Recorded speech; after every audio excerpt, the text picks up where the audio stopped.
สบายดีทุกคนมาเจอกันอีกแล้วกับครอบครัววุ่นวายอีกแล้ว มื้อนี้อยู่บ้านกับลูกก็วุ่นวายตอนนี้สติกำลังเฮ็ดวิธีล้างเล็บปลอมออกวิธีเอาเล็บปลอมออกว่าซั่นซะสติบ่ฮู้ว่าสิได้ผลหรือบ่เพราะว่าสติเห็นอยู่ TikTok เขาเจ้าเฮ็ด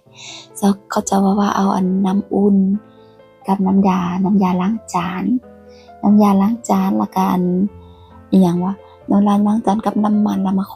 นๆว่าซั่นแล้วก็เอามือแช่15 นาทีสติกก็เฮ็ดว่าตามขั้นตอนที่เขาบอกทุกอย่างพวกสติกบอกถามแต่จะเฮ็ดหยังว่าซั่นตอนลูกแล้วหิวได้เป็นเวลาที่อยากกินข้าวสติกก็บอกบ่เฮ็ดอาหารให้ลูกวุ่นวายสติกบ่อยากไปหานะมันสติกยานราคาสิแพงสินะทุกคนอันนั้นราคาแพงแบบซุมื้อคือว่าเราไปเที่ยวมาเงินบ่เหลือต้องจุงเงินไปซื้ออาหารกินข้าวทุกคน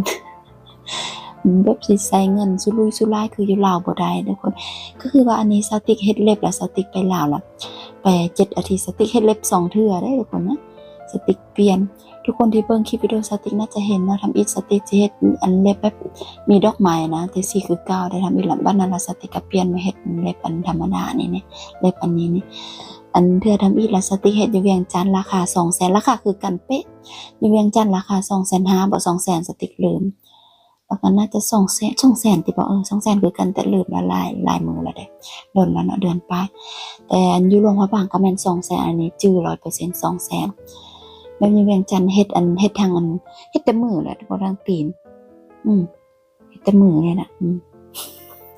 เฮ็ดแต่มือ 200,000แล้วแบบสติกจื้อได้ว่าเล็บตีนแล้วสติกไปเฮ็ดกับหารเดียวกับที่เฮ็ดผมก็คือทั้งหมดสติกจ่ายไปประมาณล้านปลายนี่นะทั้งตีนทั้งเฮ็ดแต่เล็บตีนแล้วแบบมืออื่นมาแล้วมันคูดแล้วมันจิกออกสบายๆนะแต่ไม่นุ่มค่ะกระดาสติบ่มีเวียงเอาน้ำเป็นยังห้องสติกเอาน้ำยายังเบิ่งตาม TikTok บ่เขาเฮ็ดมันก็บ่เวิร์กแล้วสติกเอาหยังวะน้ำอุ่นมันบ่น้ำอุ่นกับน้ำยาล้างจานน้ำมันแล้วก็หยังวะหยังวะกวนแต่มันบ่ได้ผลแต่ว่าสติกแล้วได้มาถูเอาแล้วสติกเอาอยากกวนได้ขอเนี่ยทุกคนกวนนะบ่เป็นตาเบิ่งแบบมือสติกเป็นมือน้อยนะฮักแต่ว่าแบบมือให้คนเฮ็ดเวียกตั้งแต่น้อยนะก็ได้มือบ่งามแต่ถ้าใส่เล็บแล้วคือได้งามเอาเล็บออกแล้วคือบ่เป็นตาเบิ่งเป็นมือคือเก่านะก็เบิ่งว่าที่สิไปเฮ็ดอีกแต่บ่มักอยู่งามแต่ว่ามันบ่มักมันเฮ็ดเวียกมันบ่คือมันบ่คล่องจังซี่นะต้องเหมาะกับการไปพักผ่อนจังซี่เนาะบ่เป็นตาเบิ่งนะสติกก็คือบ่มีหยังแล้วสติกเอาไม้แงนเนาะตลกกันนะเอาไม้ถูเล็บนะเงี้ยนกเจ็บกันมือสั้นปุดวุดอยู่แต่ก็โอเคก็ได้ละเอาเลยสิถูอีกกันเล็บมือยาวไม่ค่อยไหวนะสติเป็นเราสติเฮ็ด2 เถื่อเดี๋ยวทุกคนเห็นเล็บอะอันนึงเฮ็ด2 อาทิตย์แล้วกันอันล่าสุดก็หักก็เฮ็ดบ่ได้โดนแต่เล็บมือยาวไว้เฮ็ดอยู่โรงพยาบาลอันนึงอยู่เฮ็ดอยู่เวียงจันทน์นึงเฮ็ดอยู่หลวงพระบางอันนี้เฮ็ดอยู่ฝรั่งเศสสิไปเฮ็ดอยู่สเปนบ่ฮู้กันบ่เฮ็ดดอกเสียดายเงินมันแพงคนลูกนอนล่ะก่อนสินอนตอนนี้เป็นเวลาแบบ9:30 10 โมงหยังแหละวันนี้ลูกนอนไว้เพราะว่าทั้ง2 คนบ่มีตอนสายมาบ่ได้นอนสายสติกก็เลยมีสติกลงมากินยาเพราะว่าต้องกินยาทุก10 โมงนะทุกคนแล้วสติกก็เลยง่วงสิตายแต่เมื่อกี้สติกลงมากินข้าวหน่อยนึงแล้วก็สิกลับไปนอนอีกสติกอาบน้ำแบบนี้ฮ้อนบ่แม่นฮ้อนหรอกคานแต่คันมาคานเพราะว่ามื้ออื่นสิอาบนะอาบตอนเช้าอยู่ฝรั่งเศสล่ะสิทุกคนบ่ได้อาบน้ำทุกมื้อคืออยู่ลาวอาบน้ำ2 เทื่อทุกมื้อละ2 เทื่ออยู่พี่มันแบบเฮาบ่ได้มีกินตัวแล้วก็บ่ได้ไปใส่โดยเฉพาะมื้อนี้นะแบบฝนตกแล้วอยู่แต่บ้านจังซี่นะถึงบ่ได้หนาวหลายแต่เขาสติกขานมื้อสิไปนอนเฮ็ดคลิปวิดีโอแล้วก็สิไปนอนก็คือว่ามื้อนี้สิเว้าทุกคนฟังเว้าทุกคนก็คือว่าอันนั้นทุกคนหยังวะ คลิปแล้วสติบอกว่าสติไปจ่ายเงินก็คือว่าอันปกติล่ะ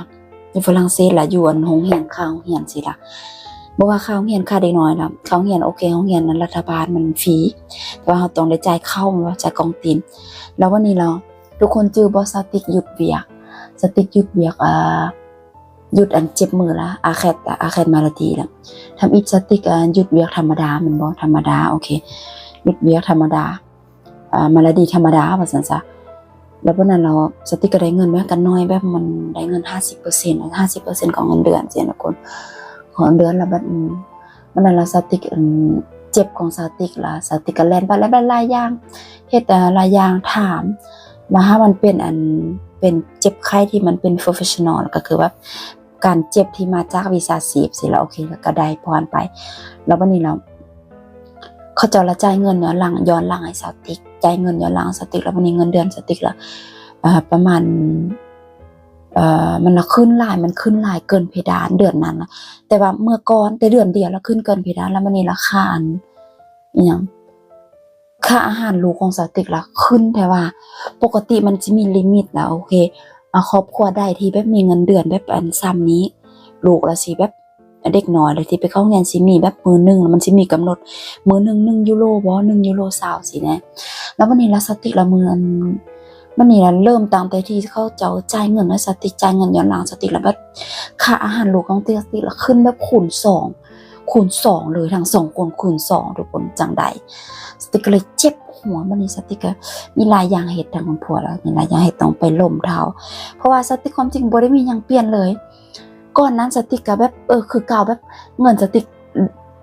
หลุดเลยหลายแบบบ่ได้เก็บไก่เพดานหยังไก่เพดานแค่เดือนเดียวเพราะว่าธรรมดาจะบ่ได้จ่ายคอยทุกคนจะมาจ่ายคืนแล้วมันได้เจ้าละหลายสิแหละทุกคนอยู่ฝรั่งเศสโอ้ยบอกแล้วก็เจ็บใจแต่ว่าเว้ายังบ่ได้อยู่ประเทศเขาเว้ายังบ่ได้หลายบ่เป็นคนฝรั่งเศสเนี่ยเว้ายังบ่ได้หลายถึงว่าเฮาสามารถเว้าได้แต่ก็บ่อยากเว้าหยังหลายสินะเฮาผัวเว้าเอาวุ่นวายก็มันวุ่นวายสิแหละมันก็เลยแบบทางแบบ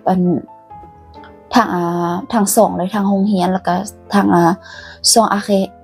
องทาเอเคคือกันทางแบบบ่อนเลี้ยงเด็กแล้วทุกคนมันบินคูณ2คูณ3คูณ2ก็เป็นคูณ4บ่ลูก2คนนะทุกคนก็เลยว่าเจ็บหัวแล้วเนี่ยนั่นแหละเควินตัวนี้ละทั้ง2คนละ2เฮ็ดเวียกเควินก็ไปซอกเวียกสติ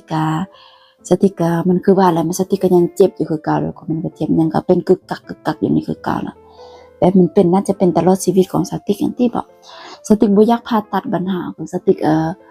มื้อนั้นไปหา specialist เขาจะบอกสติกไปเอโคกราฟีแต่ว่าสติกได้ไปลาวก่อนเนี่ยสติกก็เลยบ่นั้นบ่เบิ่งถ้ามันเจ็บหลายแล้วสติกก็สิไปเฮ็ดอีกไปเฮ็ดแล้วบางทีปัญหาคือสติกบ่อยากผ่าตัดแบบหยาน่ะสินะแต่ก็เว้าบ่ได้ถ้ามันบ่มีทางเลือกหลายสิเพราะว่าสติกก็อยากเฮ็ดเวียกทุกคนแต่บ่เบิ่งสติกสิแล้วสติกมีอันตอนนี้มาแล้วได้ผลที่สติกขอเงินคนว่างงานก็โอเคมาได้แล้วสติกเฮ็ดเวียกแบบเกือบ2 ปีเอาอันเก่าอันใหม่มารวมกันแล้วเกือบ2 ปีแล้วสติกมีสิทธิ์ในเงินคนว่างงานนั้นประมาณ1 ปี 6 เดือนก็คือ18 เดือน1 ปีครึ่งว่าซั่นซะแต่สติกสิบ่อยู่เพราะว่าเขาจะในระหว่าง1 ปีครึ่งนั้นเขาจะแบบหน่วยงานคนว่างงานเขาเจ้าก็สิโพโพสหรือว่าเขาเจ้าสิอันโพโพสเวียกให้เฮาตลอดโพโพสเทื่อที่1โอเคเฮาสิเฮาบ่เอาก็โอเคบ่เป็นหยังเทื่อที่2เฮาบ่เอาบ่เป็นหยังถ้าเทื่อที่3เขาเจ้าก็ตัดเงินเฮาแล้วเขาจะบังคับให้เฮาไปเฮ็ดเวียกนี่ทุกคนว่าง่ายๆก็หั่นแหละก็บ่มีไผเดี๋ยวสติกก็สิบ่หยุดฮอด1 ปีครึ่งแต่บ่ก็สิตายก่อนแต่สติกต้องเฮ็ดหยังสติกก็ต้องแบบต้องหั่นแหละก็ยังว่าสติกต้องไปสอเฮ็ดฟอร์มาส่งหยังๆสินะทุกคนแต่ก็ว่าบ่ตอนนี้ท่าแบบปูลำปัวใหม่ของสติกล่ะคือว่าแหละเขาจะเปลี่ยนที่ปรึกษาอันเฮาสติกก็เลยได้ท่าอีกหั่นแหละไปทุกคนไปนอนกันไปนอนมาฟอยไปฟังหั่นแล้วก็ทุกคนฟังนั่นแหละเจ็บหัวทุกคนอันนี้อยู่ฝรั่งเศสสติกกำลังมีแผนคิดอยากไปอยู่ลาว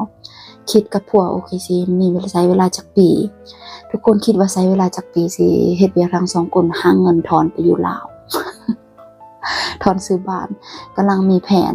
แต่ก็หั่นแหละก็บ่มีแผนเว้าบ่ได้ถ้ามีลูก2คนอยู่ทุกคนเว้าแต่ปากซื่อๆเนี่ยก็โอเคมีในหัวนิดนึงแล้วว่าโอเคอยากไปอยู่ลาวแต่บ่ฮู้จักปีสิแบบ สิทั้งสองคนสิถอนเงินนะสิอยากไปอยู่ลาวซั่นซะสติกก็บ่แม่นว่าอยากไปอยู่ลาวเด้อแต่ผัวสติอยากไปล่ะแต่สติกก็ว่าโอเคได้แต่ว่าสติกต้องรอมันก่อนบ่กล้าเว้าได้เต็มปากว่าอยากไปอยู่พุ่นเพราะว่าสติกสำหรับความคิดของสติตอนนี้มีความสุขอยู่นี่แบบมีความสุขสติมีความสุขสบายใจคือว่าอยู่เว้าได้เต็มปากว่าอยู่ไกลๆครอบครัวแล้วมันมีหลายอย่างคิดจังซี่นะคือว่าเฮาแบบtradition เฮามันเป็นของเป็นแนวนั้นทุกคนมันก็เลยแบบจังซั่นนั่นแหละไปเจอกันใหม่คลิปหน้าทุกคนไปนอนกันสิตาแล้วบ่อาบน้ำมื้อนี้สิไปล้างหน้าแปรงฟันแล้วก็ไปนอนเจอกันใหม่คลิปหน้าทุกคนอีกเทื่อนึงสบายดีปีใหม่ทุกคน